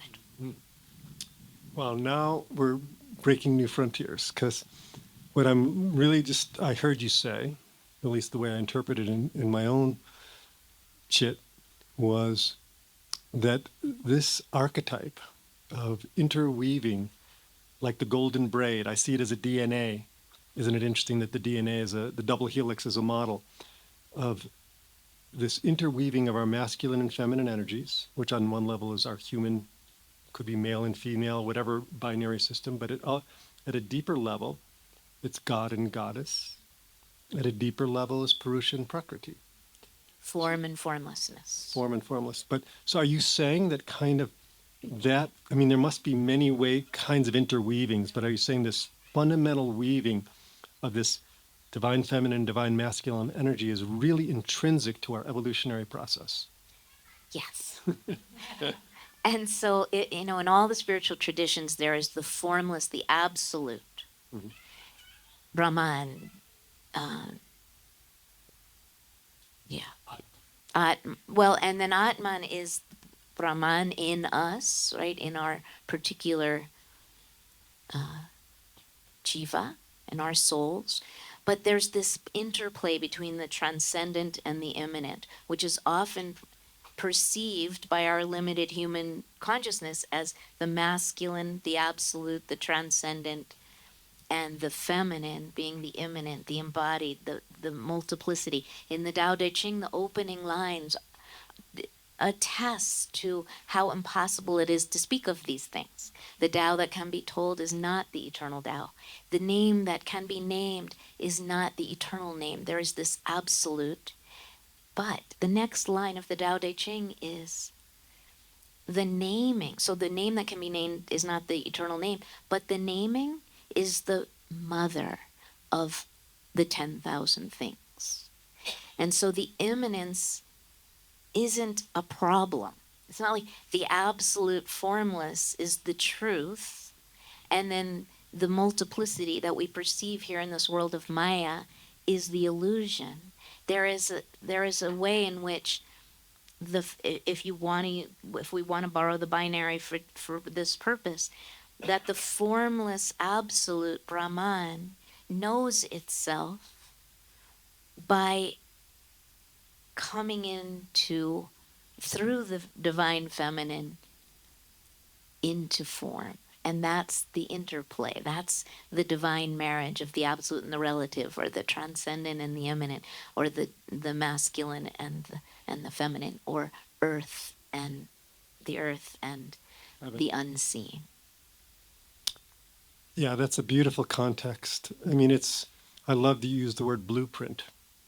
I mean, I have obviously a particular affinity to using the Ramayana as my blueprint. And many people have, because the Ramayana as a sacred story, think about it. It's been around for thousands and thousands of years, and it's not waning in popularity. I mean, the Iliad, for example, used to be carried under every warrior's pillow during ancient Greek times. The Iliad is only relegated to high school English classes now. I'm sorry. Maybe in Greece it's, a little bit more. I don't know. But the Ramayana is a living tradition, this blueprint. And what you get is this swing of emotion. And that swing of emotion is culturing and cultivating this interweaving of the masculine and feminine embodied by Ram and Sita. So I'm just reflecting that what you're saying, like literally from that level of the Purusha and Prakriti, from the level of Vishnu and Mahalakshmi, from the level of prince and princess, from the level of ordinary human being partners in life. This interweaving is happening at every level. How can we practice that? What's the practice on a daily level? I think this would be a good time to open it up, maybe, and then I'd love to hear from some of you all. Good. Yeah, we wanted to have a Q&A, and I'll repeat the questions. So thank you for that beautiful segue. Thank you, Mirabai, for just incredible depth of wisdom in translating this. Michael. It's really fun to talk to someone who really knows the Ramayana, right? To listen to someone who knows it so deeply. It's really a treat for us here in Hanuman land. So yeah, we'd love to hear from you, all of you. Like maybe that question I'll pose to you. Yeah. You've heard this grand story. How do you integrate this into your life? Or are you having challenges with that? And, I'm not sure whether I'm integrating or Ramayana, but going back to the previous comment regarding what's worthy to open your heart to, Yeah. and that would be for me the Guru disciple relationship to here. My Guru is Swami Muktananda, and I met him in Oakland in 1978, and he has brought me here to be with all of you ultimately. And I honor Maharaji and Hanuman, and I do my practice, my practice, and then I come to share with all of you this practice.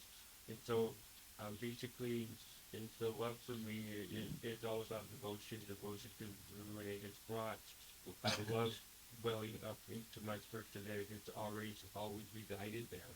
And it resides in everyone. It's the divine Shakti that is really the vehicle of self-realization. So on that note, we can open the floor to other notes. We're just to expand on my understanding of the That was beautiful. it was beautiful. And just in case you did, on the recording, essentially, what's your name? Sudarshan. About, a fundamental relationship is the opening of your heart in the master-disciple relationship. Because the guru is in the tradition, is the aperture through which we open to the deeper levels of knowledge. The surrender to guru is fundamental, and that's what's settled just on Guru Purnima. That is the fullness of the guru, the fullness in our heart. We ought to actually, forget the Vedic expression where we honor the guru before we even honor God. Do you have any thoughts on that one? No, I'd love to hear other people. Yeah. Any questions or reflections? How do you cultivate this love in the field of your own life?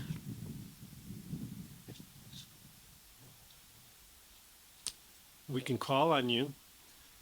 Or you could just ask us a question. You've got this world-renowned Ramayana scholar here for a few more minutes. So.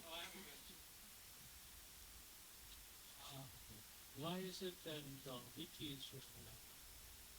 Love and Krishna is included at the very end of the story, and you speak about his kids? Why wasn't it included in Tulsidas? Well, the question is why were Love and Kush, the Sita and Ram's sons, included in Valmiki's version and not in Tulsidas's version? Yeah.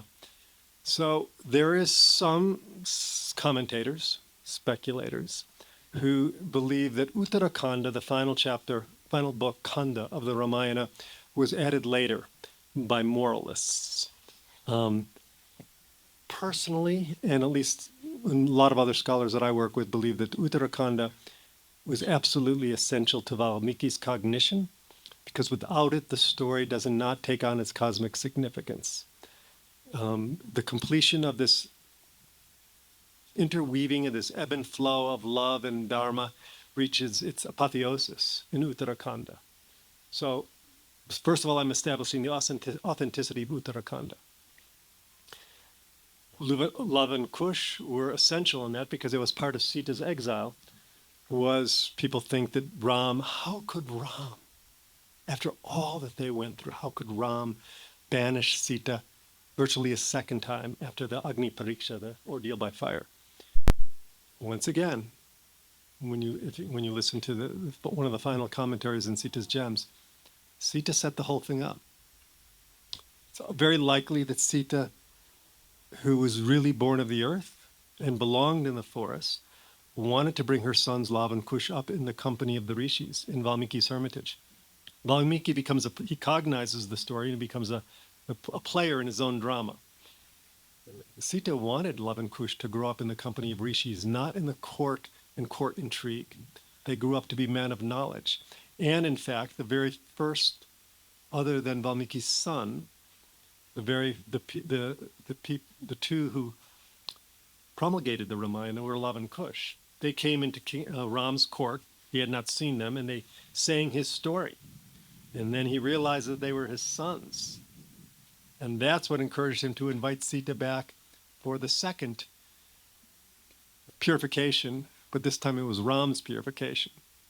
Because, as you know the story, instead of saying, if I have been pure, let me return to Ram, she said, if I have been pure, let the earth, Mother Earth, take me back. And she did. So anyway, that's you have to look at the Valmiki Ramayana is the mother lode of the Ramayana. It's the original Vedic cognition. It's the vertical depth that goes down to the Vedic truth of the story. Since the time when the Valmiki's pen or his feather the ink had not even dried, they begin retellings of the Ramayana. Retellings of the Ramayana are also authentic because during time and place and geography in different cultures and times, in Thailand they have a different version, Cambodia they have a different version. So these retellings aren't dilutions, they're just the authentic retelling. And Tulsidas is one of the most. But you always have to, I believe you have to reference, you have to have the baseline of Valmiki Ramayana, and then you have to have these later Valmiki, Tulsidas Ramayana. Tulsidas wrote this version in Hindi. He wrote it in Awadhi, which was a vernacular of Hindi. Yes, in the 16th century, much later. You had a question? Found based on the last days of Rama's life, where he decides to go Nirjal Samadhi. And there is a story of how Hanuman is traveling around Rama, sensing that there could be something that Rama may be found. Talk to us about that. It's one of my favorite parts. Now, one of the things that, you got to be, okay, I'm a Valmiki purist. Remember that. There's so many, not only different versions of the Ramayana, Kampan from South India, Tulsidas, the Ramanand Sagar video series, which weaves together many of them. And so many people ask questions based on things that they may have heard that are part of some folk traditions, and they're not part of the original Valmiki. And then so I always reference them, not to dilute, say that those are not wrong. They are right, different truths at different times. But the ending of the Ramayana in Valmiki proves to me the authenticity of Uttarakhanda. Because finally, after Sita has returned to the earth, Ram grieves more than anyone could possibly grieve. Not only grieves, but he gets angry. No spiritual bypass here for Ram. He threatened to destroy the entire creation unless Mother Earth gave Sita back. And it wasn't for Brahma himself basically saying, Ram, remember you are the primordial Vishnu. And the separation between you and Mahalakshmi is a blink of the eye of eternal time. And then Ram comes to peace. But at the end, after Lakshman, there was a whole story of how Lakshman, which was like his life outside his own body, Ram gave Lakshman an order under penalty of death if someone came into his room when he was meeting with Father Time. And a sage came and threatened to curse unless he could get into the room with Ram. And Lakshman thought either he would be cursed all of creation or he's going to break commitment. He lets Ram in. So Ram looks at Lakshman and says, the curse has to be fulfilled. You need to take your own life. You need to. So Lakshman goes in and using his yogic powers, suspends his breath and goes. After Lakshman leaves, basically, then all the queen mothers pass away. And then Ram decides it's time to go to Brahmaloka. And all the citizens of Ayodhya decide to go with him. So they all follow him to the river Sarayu, and they all ascend to Brahmaloka. I mean, by this point, you are completely transcending. All your attachments, you've been so attached to Ram. You've been so attached to Lakshman. You lost Sita, you lost Ram, you lost Sita. All your beloveds are leaving and gone. Why would you want to stick around anymore? But before Ram leaves, he appoints two Chiranjeevanis who never get to leave the planet, which is Hanuman and Jambavan. They don't get to leave. And as long as the story is being told, as long as the Ramayana lives, Hanuman will always be here. So Hanuman is carrying on the Ramayana. And Jambavan, which we don't, he was the king of the bears. And you have bears around here that could be Jambavan in disguise. So anyway, I don't know if I've answered your question. Have I got it pretty close? I don't know the part about Hanuman hovering. That's why I qualified it. But he was watching them leave because he was Chiranjeevani, and he's still with us. So whenever Ram came back from battle, didn't all the Vanaras get into the airships and go back to the unity with Ram? Yes, there was thousands of Vanaras. If you Did they also go back to the whenever Ram left? Did they also enter the ocean with him? So the Vanaras, first of all, they had the Vamana, the aerial cart. They took Ravana's aerial cart, which he had stolen from Kubera, which was his half brother, the goddess of wealth, the Vimana. If I'm that one, I'm having a little trouble with pronunciation.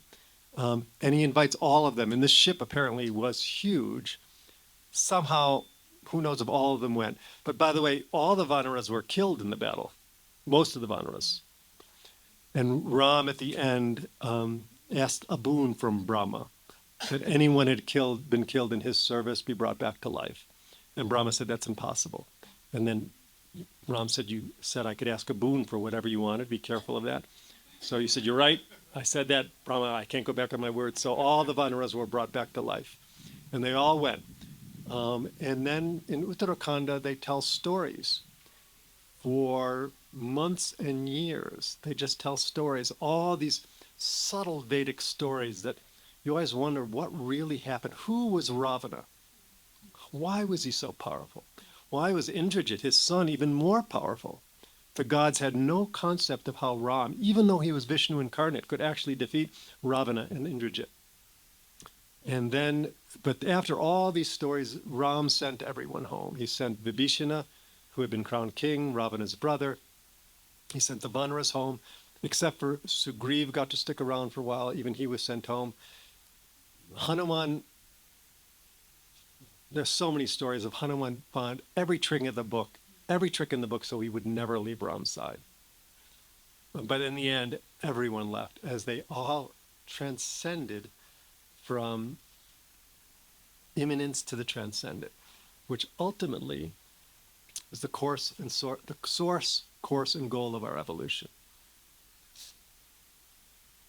There's a wonderful novel that one of the commentators on Sita's gems is Chitra Banerjee. Chitra, she's a fiction. She wrote. Right. Many of you know The Mistress of Spices. Oh yeah, Chitra Deva Karuni. Deva Karuni. That's yeah. it. Yeah. Chitra Deva Karuni. She wrote The Mistress of Spices, which was also made into a movie. But she wrote a book called. So she's one of the commentators on this audio program. And she wrote a book called Forest of Enchantments, which we were all reading during this. Making of this production, because it really helped us with our reflections. But it's a wonderful retelling of the Ramayana through the lens of Sita. I highly recommend it. Very well written and engaging. And there's another one. We had another comment. All the who had written books. Dina Merriam. Has anyone read The Untold Story of Sita? She's another one of the commentaries. If you want to have your mind stretched, wow. So Dina Merriam had apparently had a past life as Sita's servant. So she tells the story of what really happened in Sita's times from the vantage point of her servant. Whether it's her cognition, who knows? All I know is I cried. I never cry, and I cried multiple times throughout the story. Wow. It's really touching. And then, there's also Sita's Fire by Vrinda Sheth, who's another one of our commentaries. A trilogy of Sita's story, which is so powerful, illustrated by her mother, who's a world-renowned illustrator. Yeah. So we had some really heavy hitters involved, including Vandana Shiva, the famous environmentalist who did the introduction and conclusion. Yeah. We'll take a couple more questions, and then we're going to, Reema is closing with, we have to just sing our hearts out, right, Reema? Okay, one more question. Anybody? Anyone question? Hanuman Das, do you have any question? Oh, KP. So there's a moment, like I've only read the Tulsidas, Ramcharitmanas. There's a moment where Rama's killing Ravana, but it's not like that. And I was wondering, like, when I read that passage, I was brought to tears multiple times because it was so beautiful and so dharmic. So I was wondering if you could comment on that. You know, on that moment where he was vanquishing them, you know, those seeming polarities. By the way, because I know many of you are followers and devotees or even read Ram Dass. Ram Dass, if you can find it, there's an audio program where he describes the process of Ram killing Ravana and what was really behind it. Fantastic, you know, because Ram Dass was a fantastic storyteller. But it's hard to find, but Krishna Das had sent it to me once. So this is what happens when you read Uttarakhanda. No one reads Uttarakhanda, and they certainly don't read the unabridged versions. So in that is mainly going back on like the prequel of Ravana. Well, when Vishnu was incarnate, or unincarnated as Vishnu, he had two doorkeepers called Jaya and Vijaya. And they grew arrogant in their power, and they were cursed. And Jaya, I think, was the one who incarnated as Ravana, was given a choice to live many lifetimes as a Rakshasa, or live one time and die at Ram's hands. He chose to live one lifetime as the worst Rakshasa and then die at Ram's hands. So these are the backstories where you kind of realize you were totally caught up in the drama of life, and you realize this was all predestined. Sita's role was predestined because she was previous in incarnation Vedavati, who Ravana had taken by force. And she cursed him, "You will die by my hands." So Sita, we always think Sita was the victim. No, she took incarnation from Vedavati as Sita. And so Ravana had a double curse that this happened to happen. Number one, from his role as Jaya. Second, Sita's role as Vedavati. So you begin to see, once again, the divine play, the cosmic drama, which our lives, you know, many times we see these things that happen to us that they seem bad. Why did this happen to me? You know, you step back with your lens and see yourself from the vantage point of the cosmos and the little speck of earth and our tiny little lives on that speck of earth. And you see this ebb and flow of synchronicities, like the two peacocks coming outside my door and honking me awake. And you begin to just get a glimpse of this is all beautifully pre-designed. There's this ebb and flow of dharma and karma, of love and dharma. And Ravana's whole incarnation and Ram and Sita's incarnation. You know, Ram gave Ravana many chances to give Sita back. He didn't, because he wanted to take not only him out, but the entire forces of ignorance of the Rakshasa race, which was beginning to dominate on the planet. And that is why this whole story unfolded. The darkness had to be taken out completely to create Ram Raj, which was a 10,000-year golden age. And there's a prophecy that we are going to be creating a 10,000-year golden age, a mini golden age within Kali Yuga. Supposedly that's happening right now. It's the beginning of it happening. And before things like that happen, there's a phase transition where lots of darkness gets purified. Yeah, Ravana is alive and well right now. It's the last throes. And how do we know this is not Jaya coming for the final throes of purification? And I'm hoping that's true and that this is just a phase transition before an imminent golden age. I'm not holding my breath, but it's good to put our attention on that anyway. And it is among the Sangha or Satsang that this golden age has any hope of coming into being. So we're it. Does that feel like a good place to close before we go to singing our hearts out with Reema? Because I just hope we've gotten a glimpse of this flow of love. And that flow of love from cow's hoof puddle of love to the pond of love, to the lake of love, to the sea of love, to the ocean of love, to the universe of love, keep expanding our flow of love till that it can't flow anymore. It's a worthwhile Dharma. Thank you, Michael Sternfeld, for coming to our ashram and giving these teachings. Thank you, Mirabai, for being a fantastic partner in this process and for participating in such a great project with Sita's Gems.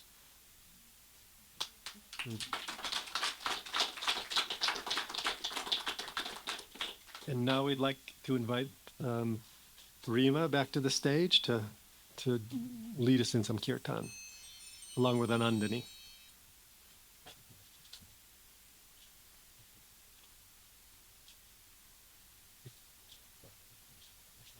We started a little late, so we can go a little over, huh? Thank you to the Mirabai Ashram of Hanuman Temple for hosting us so beautifully. And for Hanuman Das and Annapurna for helping us every step of the way, as usual. And Krishna.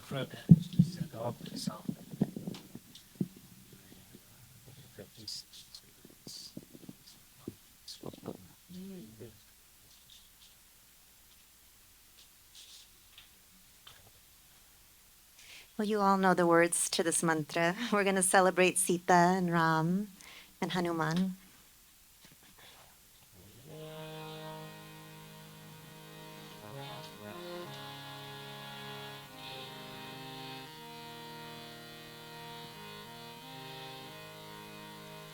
Sitaram, Sitaram, Sitaram bol. Sitaram, Sitaram, Jai Hanuman. Sitaram, Sitaram, Sitaram bol. Sitaram, Sitaram, Jai Hanuman. Sitaram, Sitaram, Sitaram bol. Radhe Shyam Sitaram Jai Hanuman.